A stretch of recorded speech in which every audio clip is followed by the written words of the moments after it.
Laughter, message received. I'm Jake, and for the longest time, I believed marriage was like cement. If you mixed it right and gave it time to set, nothing could crack it. 28 years old, married to Emma for 7 years, and I genuinely thought we were unbreakable. We'd survived everything together, sleeping on air mattresses because we couldn't afford a real bed, eating ramen for weeks when money ran tight, arguments that lasted until dawn. In that time, I completely forgot our anniversary because I was pulling double shifts at the warehouse. She forgave me that night, wrapped her arms around me at 2 a.m., and whispered, "We're a team, Jake. Always remember that." Those words became my anchor. Emma was incredible, sharp-tongued, passionate, the kind of woman who could light up a room just by walking in. She had opinions about everything and wasn't afraid to share them.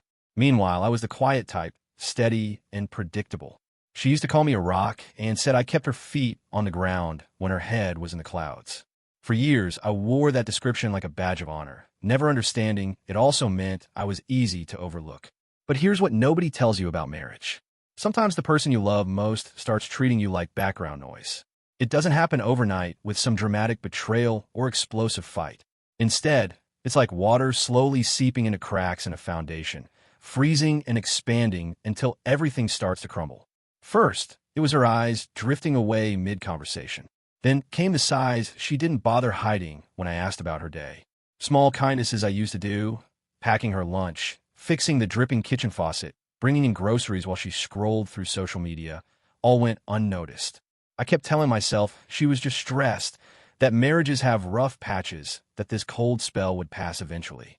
But winter stretched on longer than it should have. I remember how she used to touch my shoulder when she walked past me in the hallway. Such a small gesture, but it meant everything. One day it just stopped. During movie nights, when I'd reach for her hand, she'd flinch like I had interrupted something sacred. We started sleeping on opposite sides of our king-size bed with an invisible wall of unspoken resentment between us. I tried everything I could think of. I asked her out for dinner dates, suggested weekend getaways, even simple walks around the neighborhood just to talk. She always had an excuse ready. Too exhausted from work, too many errands to run. Maybe next weekend. Next weekend never came. The inside jokes we used to share disappeared completely. Those knowing looks we'd exchange across crowded rooms became extinct. She smiled more at her phone screen than at me. The worst part wasn't the fighting. It was when we stopped fighting altogether. People assume yelling and screaming means a relationship is falling apart, but silence is the real destroyer. We became ghosts haunting a house we'd built together, the same place where we used to dance barefoot in the kitchen at midnight with all the windows open. Then came the smirks. Subtle at first, just quick eye rolls when I'd say something she found unimpressive. I'd make a comment, and she'd purse her lips, glance away like I was some annoying relative she had to tolerate at family gatherings. It stung worse than any direct insult could have. What she didn't say spoke volumes. I could feel her judgment hanging in the air like smoke, making it clear my presence had become a burden she hadn't figured out how to shed yet. One evening, after another day of walking on eggshells, I finally asked the question I'd been dreading. I kept my voice calm and non-confrontational. "Emma, are you happy with us?" She didn't answer right away. She just looked at me with those tired eyes and said, "Why do you ask questions when you already know the answers?" That sentence hit me like a physical blow. I nodded, walked out to the garage, and stood there staring at the wall for over an hour, not knowing how to go back inside. There were hundreds of moments like that, each one tiny and seemingly insignificant to anyone watching from outside. But to me, they were paper cuts that slowly bled me dry. I started walking with my shoulders hunched, speaking quieter, laughing less. I wasn't living anymore, just surviving. I'd become the guy who showed up, paid the mortgage, took out the trash on Tuesday mornings. Not a partner, not a lover, just a placeholder keeping the household running. I didn't know how to leave because leaving felt like admitting defeat, like breaking the promises I'd made at that altar 7 years ago, for better or worse, right? But nobody explains what you're supposed to do when the worst isn't betrayal or mistreatment, just slow-burning apathy and contempt, the gradual decay of everything you thought was permanent. Then Emma's sister Victoria moved in after her messy divorce, and everything got 1,000 times worse. Victoria was everything Emma used to be, but amplified, loud, dramatic, completely self-absorbed. She had no money for a deposit on her own place, no furniture, no timeline for leaving. Most importantly, she had a talent for making every conversation revolve around her personal drama. I watched Emma's entire personality shift when Victoria was around. More laughter, more animated conversations, more inside jokes that deliberately excluded me. In the mornings, I'd pour coffee for Emma and myself, but somehow Victoria got hers first, with whipped cream and cinnamon sprinkles. Mine arrived lukewarm, a small signal that I'd dropped another rung on the priority ladder. Victoria took over my home office for her creative projects and yoga sessions. Her laundry covered our bathroom floor. Her music blasted through the walls until midnight. Her friends showed up unannounced for impromptu wine tastings in our living room. I felt like a stranger in my own house, tiptoeing around someone else's life, while my own space disappeared piece by piece. One afternoon, I decided to surprise Emma with takeout from her favorite Thai place. I'd been planning it all day, imagining her face lighting up, maybe getting a genuine smile for the first time in weeks. Instead, I walked in to find Victoria teaching Emma how to decorate cupcakes, flowers in both their hair, laughing about some romantic comedy I'd never heard of. They paused when I entered, acknowledged me with polite nods, then went right back to their bonding session.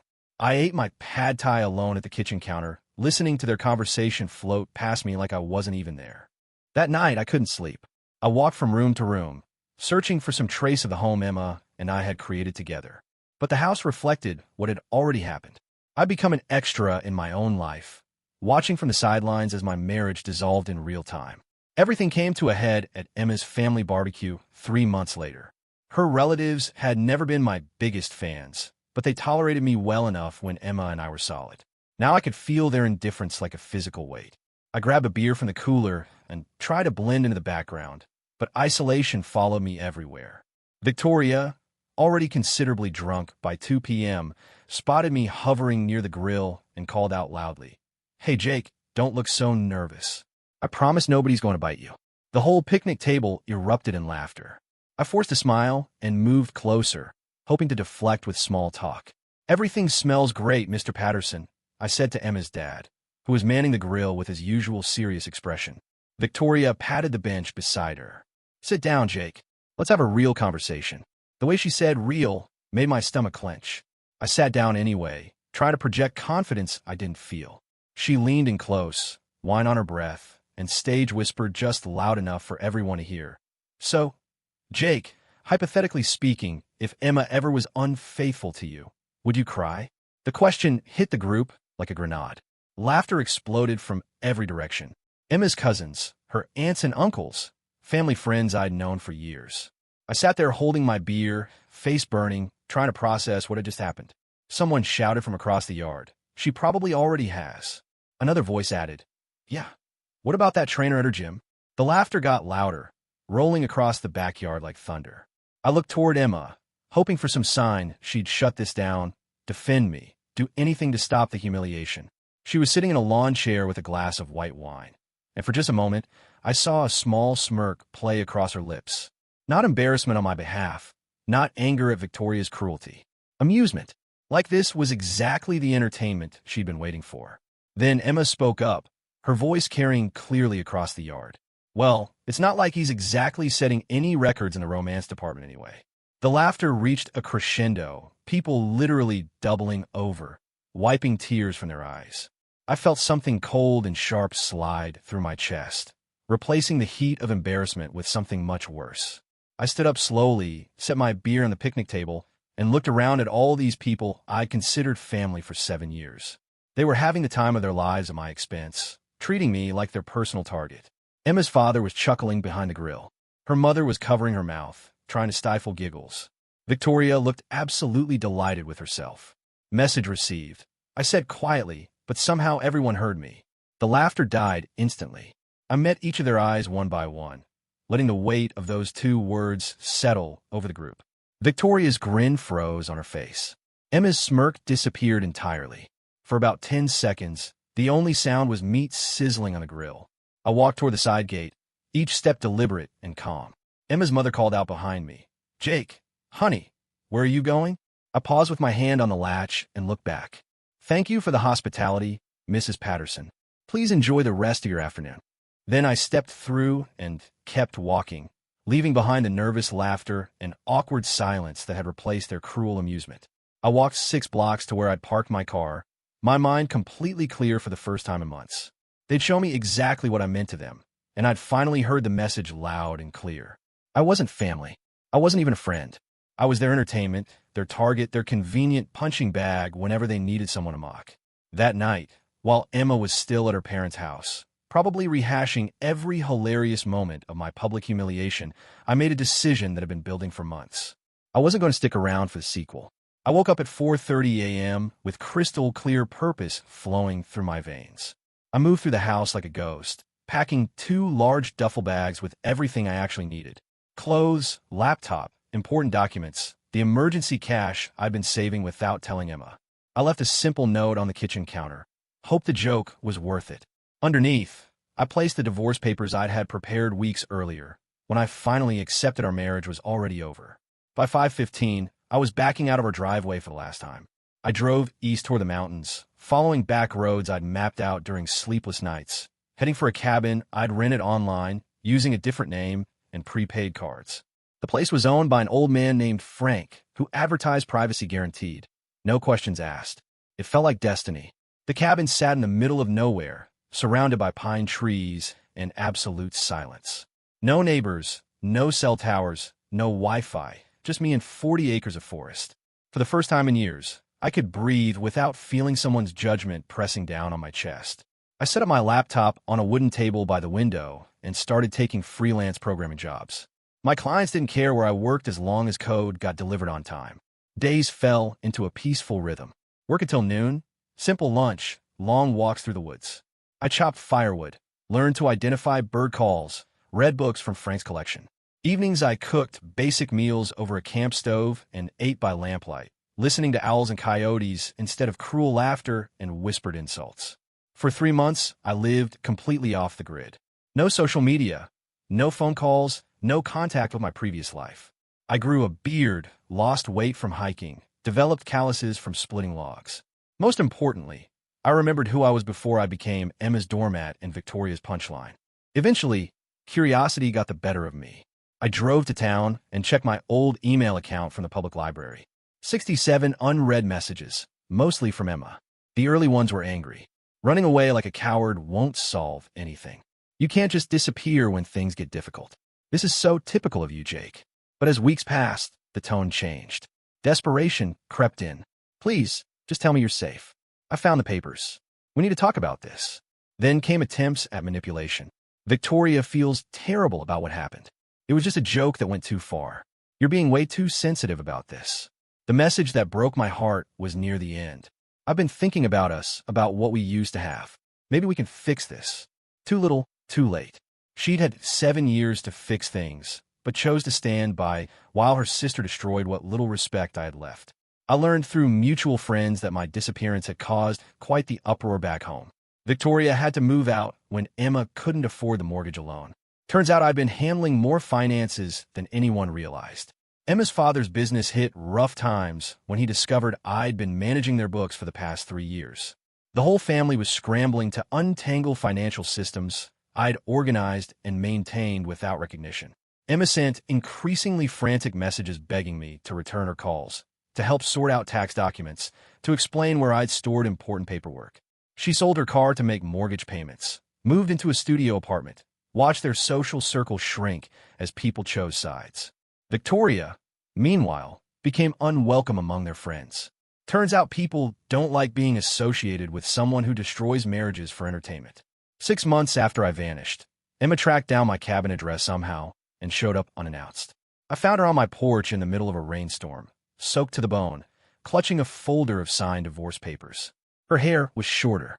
She'd lost weight, and her eyes held something I hadn't seen in years. Genuine remorse. "Jake," she said, her voice barely audible over the rain. "I needed to find you, to say I'm sorry, to tell you face to face that I take full responsibility for destroying the best thing in my life." She held out the folder with shaking hands. "I signed everything. I'm not here to beg you to come back. I'm here because you deserve better than what I gave you, and I needed you to hear me say that." I invited her inside, made coffee, let her talk. She admitted she'd gotten caught up in Victoria's toxic influence, had started seeing me as boring and predictable instead of steady and reliable. The barbecue incident was her rock-bottom moment. Watching me walk away with such quiet dignity while she sat there smirking made her realize what kind of person she'd become. "I spent 7 years with someone who would have moved mountains for me," she said, tears streaming down her face. "And I threw it away because I thought I was too good for ordinary love. I thought I deserved excitement and drama instead of loyalty and partnership." I listened without interrupting, then quietly told her what I'd learned during my months alone. "Emma, saying sorry is important, but it doesn't undo the damage. You didn't just hurt me that day. You showed me exactly how little I meant to you for months, maybe years. That barbecue was just the grand finale." She nodded, understanding she wasn't going to get the forgiveness she'd hoped for. We talked for 2 hours about what went wrong, what we'd learned, how we'd both changed. When the rain stopped, she stood to leave. "I know you'll probably never forgive me," she said at the door. "But I hope someday you'll find someone who appreciates what an incredible man you are. You deserve so much better than what I gave you." After she left, I sat on my porch, watching the sun break through the clouds. I felt something I hadn't experienced in years. Complete peace with my choices. I wasn't angry anymore. Wasn't bitter or resentful.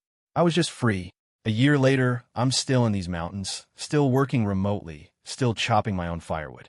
I've started dating a park ranger named Lisa, who thinks my quiet strength is attractive instead of boring.